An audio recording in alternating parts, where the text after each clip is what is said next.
वो डिक्रीज करता है with increase in the isotopic mass of the material.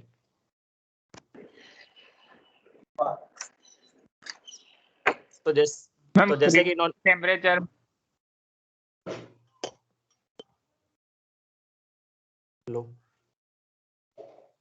Hello, critical temperature of a semiconductor means at that temperature it's high conductivity.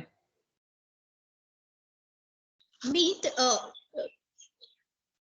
Sandeep, can you explain it? क्योंकि computer में उनको critical temperature वगैरह नहीं चल रहा है अभी। Will you be able to explain?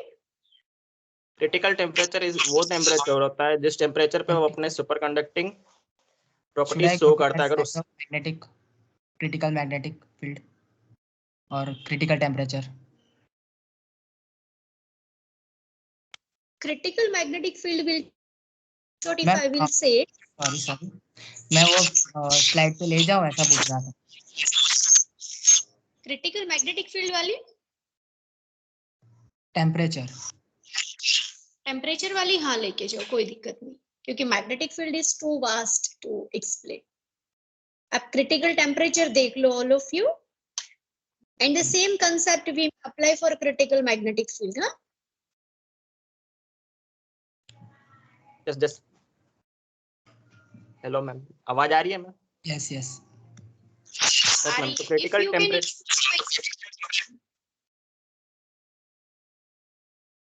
Critical temperature वो टेम्परेचर होता है मटेरियल का जिससे उसका रेजिस्टिविटी ऑलमोस्ट टेंड्स टू 0 हो जाता है।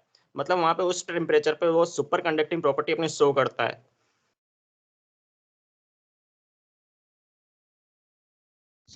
Hello ma'am, which is critical temperature पे रेजिस्टिविटी पूरी 0 हो जाती है कि चालू होती है? 10 to 0 होती है। 10 to 0, हाँ वही, that is what actually ना, that is almost Sandeep, just a moment, so you can continue with your topic, so I'll just complete it within 1 or 2 minutes। देखो कंप्यूटर्स के सारे स्टूडेंट्स, आपने अगर पढ़ा हुआ है सुपर कंडक्टर मर्क्यूरी पढ़ा था आपने, Hg, that is super conductor at which temperature, do you remember? 4.2 kelvin. कोई भी आप मटेरियल ले लो, अगर आप रूम टेम्परेचर पे रखोगे not be a superconductor, or if you are taking down its temperature,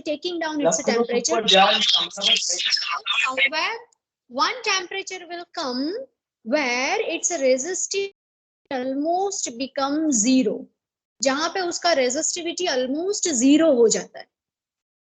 इसलिए ज्यादातर कई लोग थ्योरेटिकली उसे 0 भी दिखाते हैं। देखो ये ग्राफ में दिखाया गया आपको, सुपर कंडक्टर का ग्राफ दिखा है, टेम्परेचर नीचे नहीं आ रहा है तो रेजिस्टिविटी भी कम हो रहा है। एक पॉइंट ऐसा आ रहा है कि वो टेम्परेचर पे उसका रेजिस्टिविटी ऑलमोस्ट 0 हो गया, दैट इज समवेयर अराउंड 10⁻⁻⁷ और 10⁻⁵ ohm into meter, so that is a very less value of the resistivity, so in that case its conductivity is a very high compared to a semiconductors or conductors। हमने जो 3 material पढ़े, conductor, semiconductor, insulator, उसमें highest conductivity conductors का है, पर अगर आप super conductor लोगे तो that has much more, conductor से भी कहीं ज्यादा उसका कंडक्टिविटी। और अगर मर्क्यूरी 4.2 केल्विन पे सुपर प्रॉपर्टीज गेन करता है तो अगर आप उसे 4.2 या उससे नीचे वाले टेम्परेचर पे रखोगे it will be a super conductor, पर 4.2 से वापस ऊपर लेके गए तो वो नॉर्मल मटेरियल में कन्वर्ट हो जाएगा। अगर वो कंडक्टर है तो कंडक्टर में, इंसुलेटर है तो इंसुलेटर में, सेमीकंडक्टर है तो सेमीकंडक्टर में। तो हर एक मटेरियल का एक टेम्परेचर होता है कि वो टेम्परेचर या उससे नीचे आप रखोगे then and then only it will be into the super conducting state, otherwise it will not be. That temperature is known as a critical temperature or a transition temperature। Same चीज magnetic field में होता है कि अगर आप उसे आपने super conductor तो बना दिया, for example you are taking mercury at 3 kelvin, तो 3 केल्विन पे वो सुपर कंडक्टर होगा या तो नॉर्मल स्टेट में होगा? सुपर कंडक्टिंग स्टेट में। तो अब फिर there you 1 tesla it is a super conductor, 2 tesla it is a super conductor, 3 tesla it is a super conductor, but as I have applied 4 tesla तो मैंने देखा कि वो नॉर्मल स्टेट में कन्वर्ट हो गया। यानी वो मैग्नेटिक फील्ड कितना बेयर कर सकता है? मैक्सिमम 3 हाँ 3 टेस्ला से ऊपर यानी 4 टेस्ला हम ले लेते हैं. सो 4 टेस्ला इज दी, जब मैं 4 टेस्ला दूंगी तो उसका सुपर कंडक्टिविटी डिस्ट्रॉय हो जाएगा. अगर 4 टेस्ला में डिस्ट्रॉय होता है तो 5 टेस्ला में तो होगा ही होगा ना, 6 टेस्ला में तो होगा ही होगा ना. Yes, So ma'am. 4 Tesla is the minimum of the magnetic field to destroy superconductivity of a superconductor. और ये ग्राफ अभी जो दिखाया हुआ है स्क्रीन पे, that is a graph for the critical magnetic field, but then that should be explained by you students. IC के students ने explain किया हुआ है. I want now the students from the computer to explain these topics. But this is in a short I have said you that what is the critical temperature and critical magnetic field. Same way there is a value of the critical current. critical current भी होता है. आप current एक limit से ज्यादा दोगे कोई material को, उसका superconductivity destroy हो जाएगा. So the minimum amount of the current which destroys the superconductivity is a critical current. Is it clear about what is this critical parameters? What are these critical parameters? Yes, ma'am. Okay, so now Yadav, you may move ahead with your topic. Okay isotope. और यादव जो explain कर रहा है that is isotopic mass effect. यानी अगर आपके पास है कि जिसमें proton they are having the same number of protons, generally we use the word same number of protons. Same number of electrons ज्यादातर यूज नहीं होते, क्योंकि जब केमिकल रिएक्शन होता है तो कौन सा पार्टिकल का नंबर चेंज हो सकता है? Is there any exchange of Electron. So then after number of electron will change, but number of proton can never change. So isotope means same number of Proton. proton. No. If it is isotone, no, means same number of neutron neutrons. So Neutron. talking about the materials, कुछ ऐसे बात कर रहे हैं कि जो जिसके isotopes मिल रहे हैं जैसे कार्बन के. तो अगर आइसोटॉप्स मिल रहे हैं तो वो सारे आइसोटॉप्स के क्रिटिकल टेम्परेचर सेम होते हैं, या तो आइसोटॉप्स की वजह से क्रिटिकल टेम्परेचर में क्या चेंज आता है दैट ही इज डिस्कसिंग, और उसके बेस पे एग्जांपल्स भी होते हैं. So keep that equation in your mind what he is discussing. Okay fine. Okay Yadav, move ahead. Thank you for giving me a space to explain. Yes ma'am. Yes ma'am. तो जो Maxwell और Reynolds जब perform कर रहे थे experiment mercury के साथ, different isotopes of mercury के साथ, उन्होंने ऑब्जर्व किया कि डिफरेंट आइसोटॉप्स के साथ, आइसोटॉपिक मास के साथ उसका क्रिटिकल टेम्परेचर में चेंज आता है.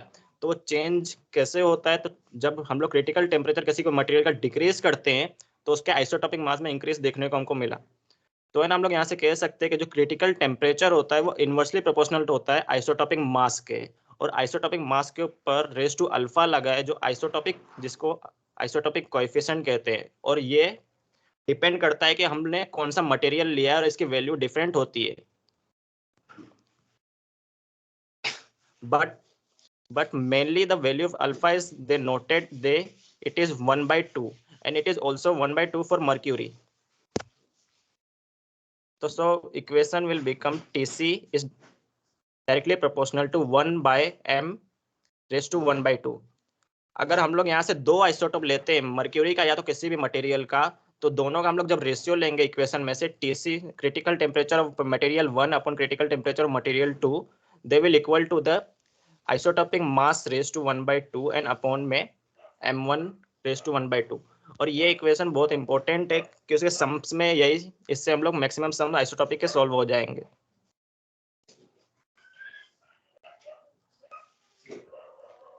अगर हम लोग ग्राफ देखने जाए आइसोटॉपिक मास और क्रिटिकल टेम्परेचर का, तो अगर हम लोग n नंबर्स ऑफ आइसोटॉप्स लेते हैं और उनके क्रिटिकल टेम्परेचर की वैल्यूज नोट करते हैं और उसे ग्राफ में प्लॉट करते हैं, तो यहाँ पे मैंने दो वैल्यू जैसे लिए, तो हम लोग समझ लो Tc2 एक वैल्यू है m2 के m1 के लिए और Tc1 एक वैल्यू है m2 के लिए.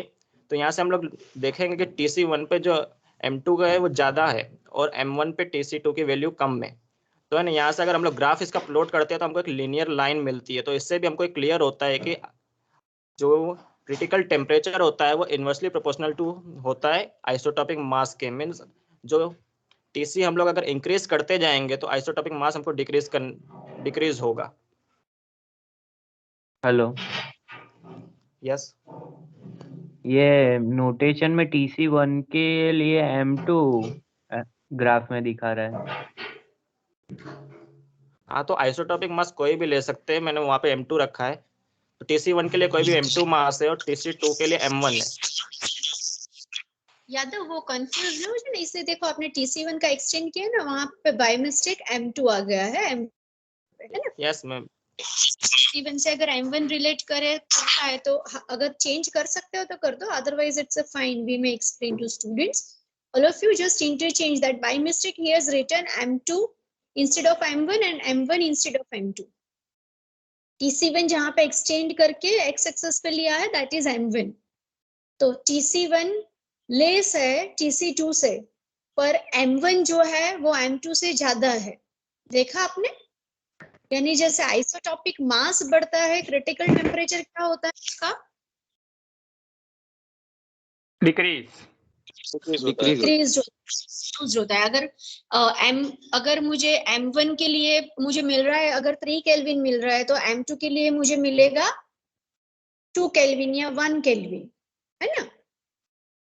So that you all of you just need to see in the interchange manner, M1 की जगह पे M2, M2 की जगह पे M1 है।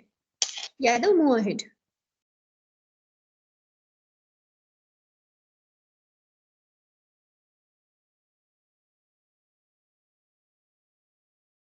Yadav, are you there? Ma'am, wait a minute, he is rejoining.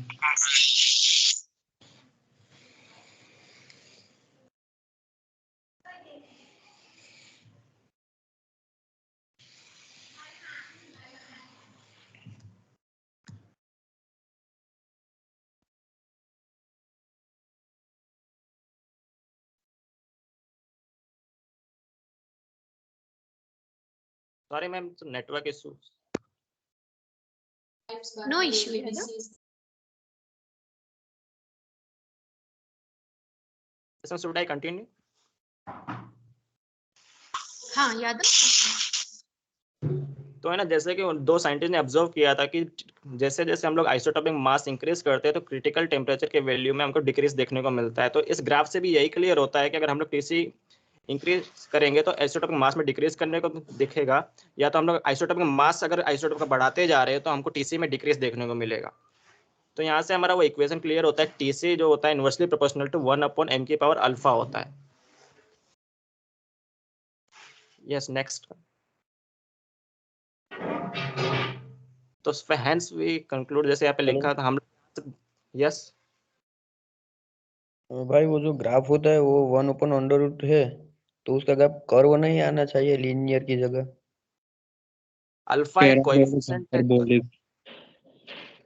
It's under root, not सारे materials के लिए अंडर रूट नहीं होगा। जैसे मैंने बोला, अल्फा एक आइसोटॉपिक कोएफिशिएंट है जो डिफरेंट होता है डिफरेंट मटेरियल्स के लिए, लेकिन तो खाली ये TC, हाँ TC इसके जो लिए है इनवर्सली प्रोपोर्शनल। इसके लिए ये वाली कर्व के लिए -1 है क्या? ये तो मैं किसी भी रैंडम मटेरियल का बनाया हुआ है। ओके, हाँ, गॉट इट। नहीं एक्चुअली अल्फा का वैल्यू ना 0 से वेरी होता है, वो कुछ वेरिएशन रेंज में दिया हुआ होता है, पर ज्यादातर हम जब डील कर रहे हैं तो वो वही मटेरियल के लिए जो मटेरियल्स के लिए हम डील करते हैं, ज्यादातर वो मटेरियल्स के लिए अल्फा का वैल्यू हाफ होता है।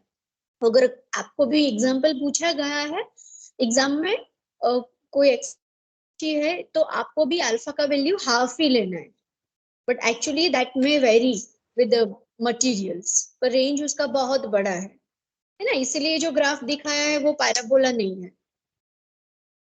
तो मैम, ये लीनियर कैसे हो सकता है जब रिलेशन हाइपरबोलिक के पैराबोलिक का, या फिर ग्राफ के नहीं, पैरामीटर कुछ अलग? दिखाया एग्जैक्टली हाफ के लिए दिखाया, ऐसा नहीं है माइनस हाफ के लिए।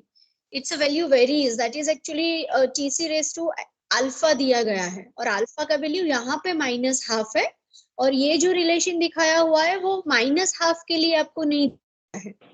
अल्फा का वैल्यू -12 की जगह पे चेंज भी होता रहता है काफी सारे मटेरियल्स के लिए। तो सिर्फ जनरलाइजेशन आपको ग्राफ पे दिया गया है कि जैसे आइसोटॉपिक मास बढ़ेगा उसका टेम्परेचर कम होगा, है ना। ओके मैम, मतलब ये समझ गया मैं।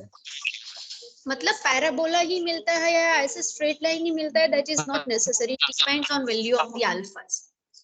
जनरलाइजेशन ही दिया गया अंदर। डिफरेंट, पर एक चीज कॉमन रहेगा कि आइसोटोपिक मास बढ़ेगा तो टीसी हमेशा कम होता है। Yes ma'am, got it.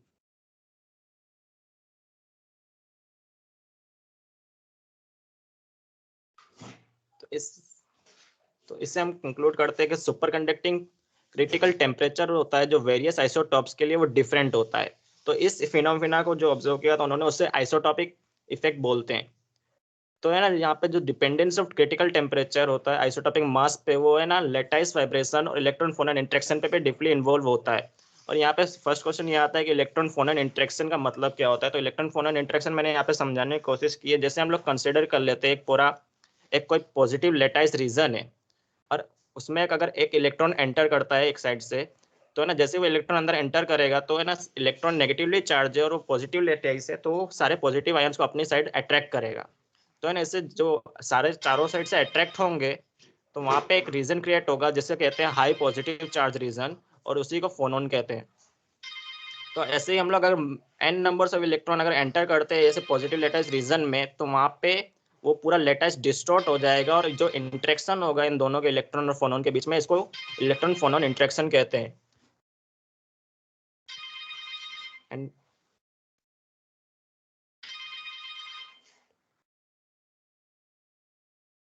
तो यहाँ पे मैंने एक न्यूमेरिकल लिया है इसके रिलेटेड आइसोटॉप इफेक्ट का जो फॉर्मूला मैंने पीछे डिस्कस किया था, Tc1/Tc2 is equal to M2/M1।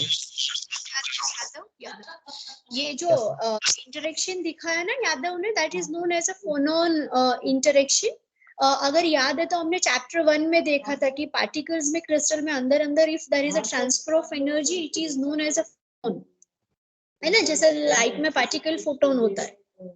तो यहाँ पे सुपर कंडक्टर में अंदर एक्चुअली उसका जो करंट होता है वो करंट क्यों बहुत ज्यादा हमें मिलता है when resistance is almost zero.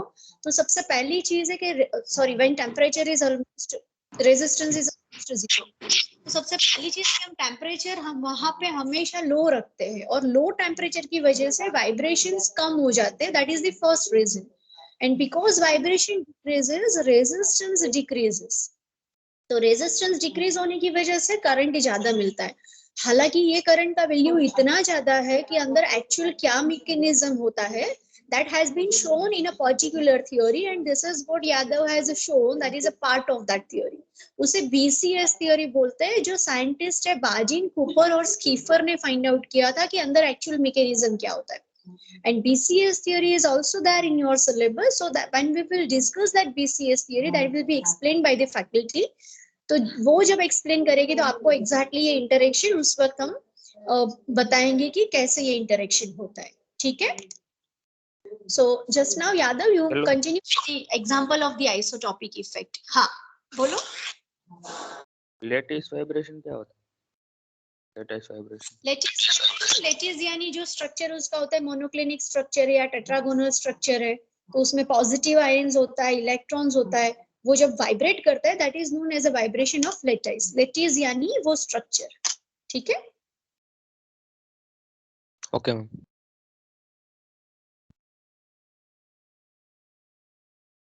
यहाँ पे एक न्यूमेरिकल जैसे मैंने लिया है जो फॉर्मूला पे बेस्ड है आइसोटॉप इफेक्ट के। तो यहाँ पे उनको क्वेश्चन में बोला है कि क्रिटिकल टेम्परेचर मर्क्यूरी है वो ये एक्सपेरिमेंटल वैल्यू है जो एक्चुअल वैल्यू है मर्क्यूरी की। तो क्रिटिकल टेम्परेचर मर्क्यूरी जो होता है आइसोटॉपिक मास है जिसका 199.5 उसका 4.185 केल्विन है। तो है ना हमको बोला है कि कैलकुलेट क्रिटिकल टेम्परेचर जब उसका आइसोटॉपिक मास 202.2 होगा। तो इस हम लोग सेम फॉर्मूला से जो टीसी था, जैसे हमको यहाँ पे गिवन डाटा दिया है, TC1 हमको 4.1885 और M1 जो उसके लिए आइसोटॉपिक मास है 199.5 है। तो हमको है ना जो आइसोटॉपिक मास होगा मर्क्यूरी का 202 के लिए फाइंड करना है TC2। तो फॉर्मूला जैसे हमने पीछे देखा था TC directly proportional m⁻²।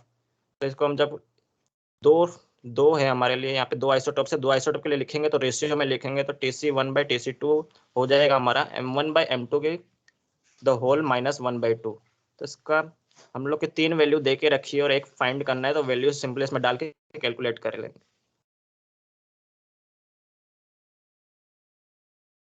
Hello ma'am, ये M का यूनिट ग्राम पर मोल लेने का ना?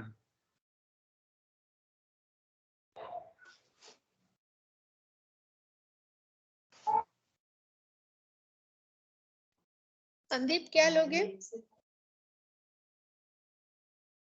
यस, AMU में होगा। मैं हाँ वो भी ले सकते मतलब वो हैं, ग्राम सेम पर ही मोल सेम ही है ना, वो सेम ही है ना, AMU और ग्राम per mole. Gram per mole at AMU।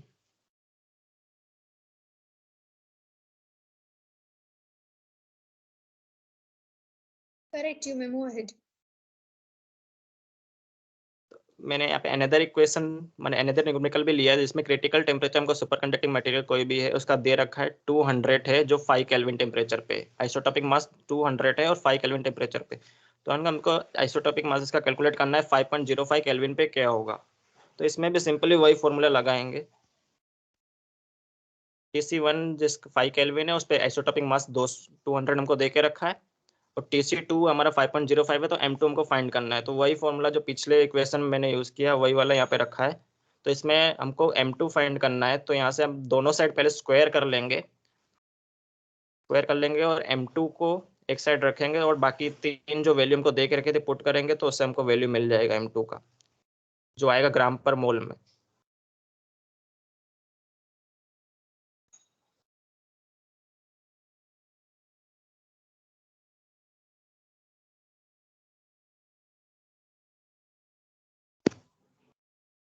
Hello ma'am, voice आ हाँ रही? बोलो। हाँ रही। थर्ड मैंने यहाँ पे न्यूमेरिकल लिया है जिसमें रेशियो में दे के रखा है हमको आइसोटोपिक मास। तो आइसोटोपिक मास हमको बोला है किसी पर्टिकुलर आइसोटोप का, सुपर कंडक्टिव मटेरियल का, वो 0.90 टाइम्स है उसके अनदर आइसोटोप के। तो है ना, हमको इसमें क्रिटिकल टेम्परेचर का रेशियो निकालना है। तो जैसे यहाँ पे हमको बोला M1 is equal to 0.90 of M2, मतलब दूसरे जो आइसोटोप है उसका 0.9 टाइम्स है। तो TC1 रेशियो TC2 हमको फाइंड करना है। तो वही सिंपल, वही पहले वाला फॉर्मूला से हम निकाल सकते हैं रेशियो में रख के। तो यहाँ से हमारा M1 जो है 0.90 M2 हो जाएगा। तो M1 की जगह जब हम 0.90 रखेंगे तो M2 कैंसिल होता है। तो यहाँ से जब हम लोग रूट लेंगे 0.9 का तो 0.948 आएगा, जो अप्रोक्स 0.95 है। तो इसका रेशियो 1:0.95 होगा।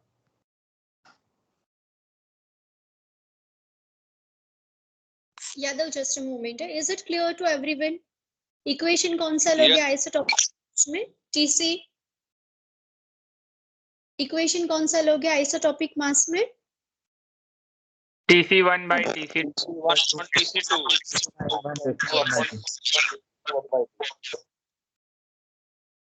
TC1।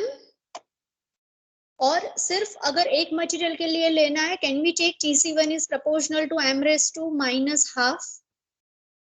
Yes, ma'am. We can take it. ये इक्वेशन आपको याद रखना है।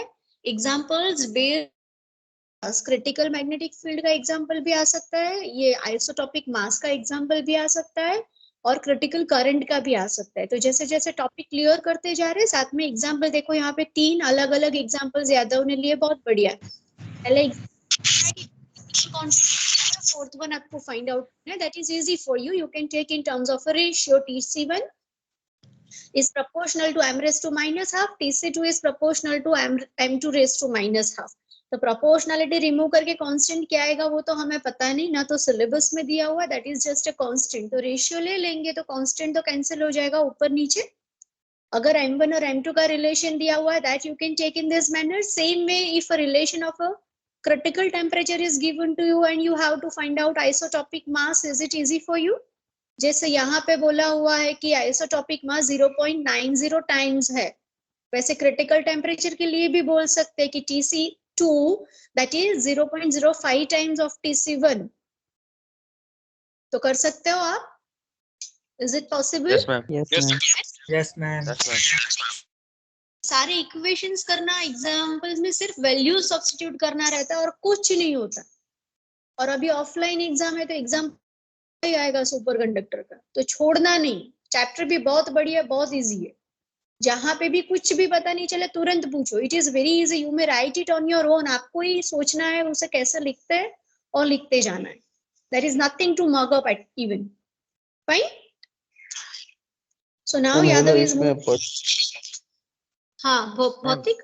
यस।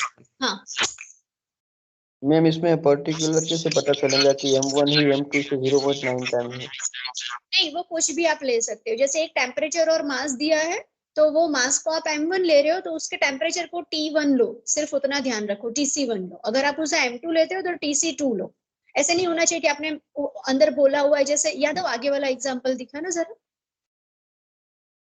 हाँ, देखो जैसे इसमें दिया है आइसोटोपिक मास 200 इज 5 केल्विन, तो मैं ऐसे नहीं ले सकती कि 200 is M1 and 5 kelvin is T2। अगर M1 ले रही हूँ तो उसके साथ वाला टेम्परेचर T1 रहेगा। ठीक है, आगे रखो। Okay ma'am, good.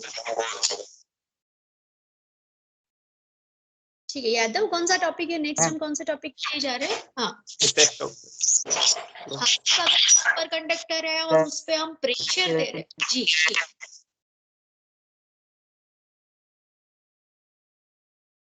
कोई मैम, पूछ रहा है कुछ? अगर हाँ यस मैम, अगर अल्फा की हाँ, वैल्यू नहीं दी है तो हाफ ही लेना है।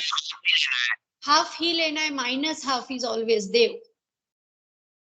यस यस मैम, और अगर अल्फा की वैल्यू मतलब बुक में दिया हुआ है, ठीक है, पर आपको जो इक्वेशन याद रखना है वो यही है, T से is proportional to m raise to minus half, that's all.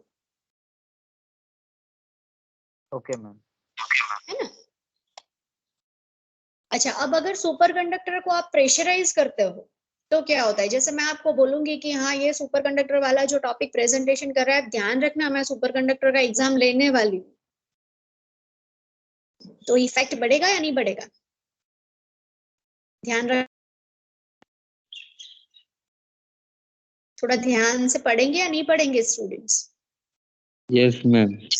तो वैसे ही अगर सुपर कंडक्टर को प्रेशराइज करते हैं तो क्या होता है, चलिए वो देखते हैं। Yadav will show it. Yadav explain. My next topic is effect of pressure on super conductor. तो यहाँ पे मैंने पहले एक ग्राफ लिया है जिसमें एक नॉर्मल स्टेट मेटल का ग्राफ है। मतलब यहाँ पे देख सकते हैं जैसे क्रिटिकल टेम्परेचर जब 0 केल्विन भी हो गया तब भी उसकी रेजिस्टिविटी है ना अभी तक 0 नहीं हुई है। मतलब ये मेटल है, ये सुपर कंडक्टिंग प्रॉपर्टी नो नहीं शो करेगा।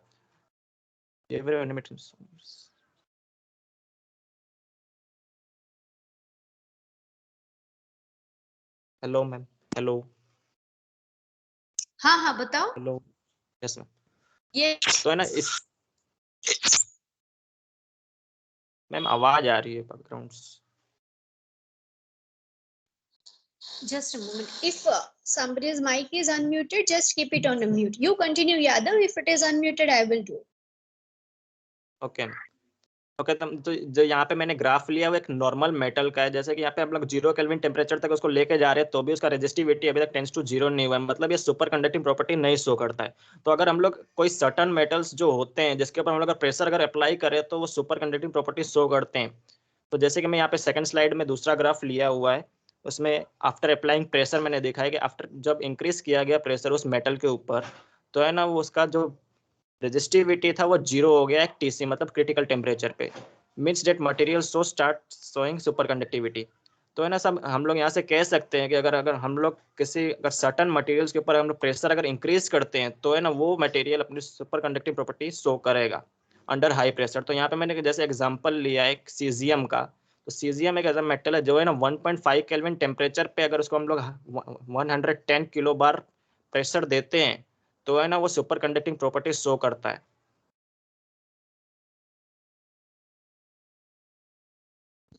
हेलो। यस तो यहाँ पे हमें टेम्परेचर को यहाँ पे जैसे 1.5 केल्विन टेम्परेचर है तो उसको एज इट इज रख के प्रेशर बढ़ाना है। Yadav, you know know. Yes ma'am. Answering. अगर उससे पहले उसका टेम्परेचर 1.5 केल्विन पे नहीं होगा, हम लोग उसका जब प्रेशर बढ़ाते हैं तो वो है ना 1.5 केल्विन टेम्परेचर पे सुपर कंडक्टिंग प्रॉपर्टी शो करेगा।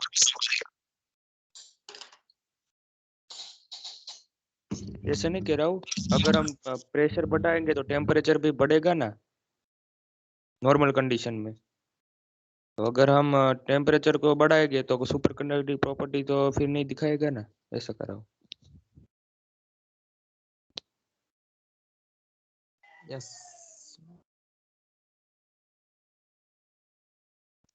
Yes.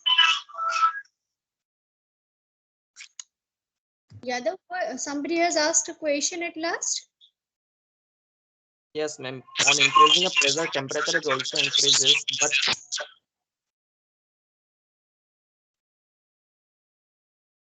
No, I did not get it. Okay, who has asked a question? Can you repeat? Because I was just going through the values of the alpha of a different materials. Hello ma'am. हाँ, बोलो निमेश। Ma'am ये कह रहा था कि अब जब हम प्रेशर बढ़ाते हैं तब टेम्परेचर भी बढ़ता है ना, पर यहाँ पर हम अगर टेम्परेचर बढ़ाएंगे तो सुपर कंडक्टिव प्रॉपर्टी नहीं बता सकते क्या, इसलिए मैं पूछ रहा हूँ कि टेम्परेचर को एज इट इज रख के प्रेशर बढ़ाना है। वो that depends on a material. Material मेरे पास देखो, जैसे बोला कि सीजियम है, तो सीजियम में वही टेम्परेचर पे कुछ प्रेशर देके वो कन्वर्ट हो जाता है, या कोई दूसरा मटेरियल है तो दूसरे मटेरियल के लिए ऐसा भी होगा कि वो टेम्परेचर जो आप ले रहे हो, क्योंकि वो नॉर्मली तो it does not convert itself into the super conducting state. वो टेम्परेचर आप रिड्यूस करते जाओगे तो वो सुपर कंडक्टर तो बन ही नहीं रहा है। तो अब आप क्या करोगे कि उसको कुछ प्रेशर दोगे, और ये सारी चीज के रिसर्च है। जैसे मैं ट्राई कर रही हूँ कोई मटेरियल के लिए, तो सीजियम के लिए पहले कैसे पता चला होगा, तो सीजियम सुपर कंडक्टर नहीं बन रहा है, ठीक है, किसी ने सीजियम लिया होगा और सीजियम को कोई पर्टिकुलर टेम्परेचर पे रखा होगा 6 केल्विन के करीब, and he might have tried to apply pressure दिया, 50 बार दिया, 60 बार दिया, 70 किलो बार दिया, 110 किलो बार दिया, तो वो कन्वर्ट नहीं हो रहा है। अब उसे लगा चलो ना मैं चेंज करके कुछ देखता हूँ और कुछ होता है या नहीं, तो 6 केल्विन की जगह पे उसने 5 केल्विन पे रखा और फिर प्रेशर की वैल्यूज में चेंज लेके आए। तो उन्होंने देखा कि हाँ, जब 5 केल्विन पे होता है, this is just an example, I don't know exact the critical temperature of the caesium, वो मुझे भी देखना पड़ेगा कि सीजियम का कितना है। तो फॉर एग्जांपल अगर अभी हम अज्यूम कर लेते कि इट इज, हमने जो रिसर्च कर रहे हैं प्रैक्टिकल वैल्यूज ले रहे हैं, तो फॉर एग्जांपल मैंने सीजियम को रख दिया 5 केल्विन पे। अब मैं प्रेशर चेंज करती जा रही हूँ और सडनली मैंने देखा कि when I had given a pressure of 110 kelvin, उसका रेजिस्टेंस ऑलमोस्ट 0 हो गया। तो मुझे वो पैर मिला सीजियम के लिए कि 5 केल्विन और इतना प्रेशर। उसी हिसाब से हर एक मटेरियल के लिए दैट मे चेंज, क्योंकि हर एक मटेरियल अगर आप टेम्परेचर डाउन करोगे तो सारे मटेरियल सुपर कंडक्टर्स नहीं बन पाते। कई मटेरियल्स ऐसे है कि आप कितना भी आप टेम्परेचर नीचे लेके जाओगे, they will not be converted into the super conducting state. और एक्चुअली जो काफी सारे कंडक्टर्स है at a room temperature who are very good conductors, they can not be converted into the super conducting state, है ना, ये बहुत पर हालांकि काफी सारे सब्सटेंसेस जो इंसुलेटर्स है रूम टेम्परेचर पे, उनका अगर आप टेम्परेचर डाउन कर रहे हो ना, तो then they may able to convert that cells into the super conductors. तो ऐसा क्यों है कि कुछ बन पा रहे कुछ नहीं बन पा रहे, this is also field of research still. वो थरली कोई रीजन नहीं दे पा रहे कि हाँ ये स्ट्रक्चर होगा या ये होगा तो वो सुपर कंडक्टर बनेगा, ये नहीं होगा तो वो नहीं बनेगा। So that even scientists may not able to give. तो काफी सारे अलग अलग मटेरियल्स लोग यूज करते हैं, उस पर टेम्परेचर प्रेशर का वेरिएशन देते हैं, and they try by trial and error they find that whether it can be और नॉट। और अगर कुछ मटेरियल्स मिलते हैं तो उसमें से कुछ कॉमन ढूंढने के लिए ट्राई कर रहे हैं, तो काफी सारी चीजें मिली है, पर अभी एग्जैक्ट थरली ऐसा रीजन नहीं मिला कि आप मटेरियल देख के बता पाओ या उसका स्ट्रक्चर देख के बता पाओ कि ये कन्वर्ट होगा या नहीं होगा। प्रैक्टिकली ही देखना पड़ता है ना। So that may be the different temperature for a different material at a different amount of a pressure. Is it clear? Yes ma'am. और वो ट्रायल एरर से मिलेगा। दूसरी चीज की देखो, जैसे अल्फा के लिए मैंने आपको बताया ना, तो सब्सटेंस के हिसाब से अल्फा चेंज होता है। That table I have got, so I will just share it with you in your WhatsApp group. आपको उस पे कुछ वर्कआउट नहीं करना है, that is just for your information only, कि कुछ जर्कोनियम वगैरह दिया हुआ है, तो जिसके लिए आप अल्फा का वैल्यू 0.05 से प्लस और माइनस 0.05 के बीच में वेरी होता है। उसका जो कूलम इंटरेक्शन होता है हर एक मटेरियल के अंदर, उसके हिसाब से अल्फा का वैल्यू वेरी होता रहता है। And this coulomb interaction depends on a BCS theory which we are going to explain to you. तो जैसे कोलम्बियन इंटरेक्शन चेंज होगा, अल्फा का वैल्यू मटेरियल के लिए चेंज होगा, but for the maximum of the material we are getting it almost -12। So that's why we are taking minus half only for those materials have been included over here, and for those materials they will ask the examples for which it is minus half. जो typical materials है कि जिसका value change होता है उसके लिए आपको example नहीं बोलेंगे. But this value of alpha that varies with respect to this Coulombian interaction of the particles. Is it clear? Yes, ma'am. एक टेबल है जिसका डिफरेंट सब्सटेंसेस का डिफरेंट अल्फा का वैल्यू दिया हुआ है, वो मैं आपके साथ शेयर कर रही हूँ सिर्फ जानने के लिए. हाँ, आपको you are not suppose to mug up those values. अगर आपको आता है एग्जाम में, you have to take this equation only. T is proportional to m raised to minus half. That's all. Is it clear? Yes, ma'am. सब बढ़िया explain किया, बहुत बढ़िया आंसर बैक किया सबके क्वेश्चंस को. काफी सारे स्टूडेंट्स दे में clear their doubts also, and I must say even the students of the computers, they are also very supportive students. बहुत बढ़िया सपोर्ट दिया आप लोगों ने भी. जहाँ पे पता नहीं चला तो ऐसा नहीं कि ये कैसे आया उसको गिरा देते हैं कि उसे पता है या नहीं पता है. But frankly you have asked that how this has come, और ये कैसे आया कि नहीं आया, that you have asked. So very that is a very kindness of all of you. And I must say wherever you go, your this sportsman spirit should be there everywhere. ऐसा नहीं कि उसे पता है कि नहीं हम देखते हैं ऐसे. I don't know, can you say how is it possible? So that is a very nice approach of computer department. इसी के स्टूडेंट्स भी बहुत बढ़िया जा रहे हैं, है ना, I must say. और कंप्यूटर्स में तो काफी स्टूडेंट्स ने नाम दे भी दिया है. मुझे एक सेशन चाहिए जिसमें एन और ओ दोनों साथ में फ्री होते हैं. ऐसा कोई सेशन मिलेगा कंप्यूटर में से? मैम आज लैब लेना है. मैम आज फिजिक्स लैब. लैब में शायद तक ऐसा होगा कि सर लेंगे उनका थोड़ा portion, and may be Vaishali ma'am will be continuing. और आज आपका हो नहीं पाएगा, ऐसा होगा ना. अभी टॉपिक दिया ना आप, so today itself it will not be possible. तो आज तो possible ही नहीं है. And next time we will be getting hardly one session only, है ना. फिर तो हमारा term end हो जाएगा. हाँ सर. तो उससे पहले अगर कोई फ्री स्लॉट मिलता है, एनो दोनों में पैरेलल चलता है, तो we can adjust it.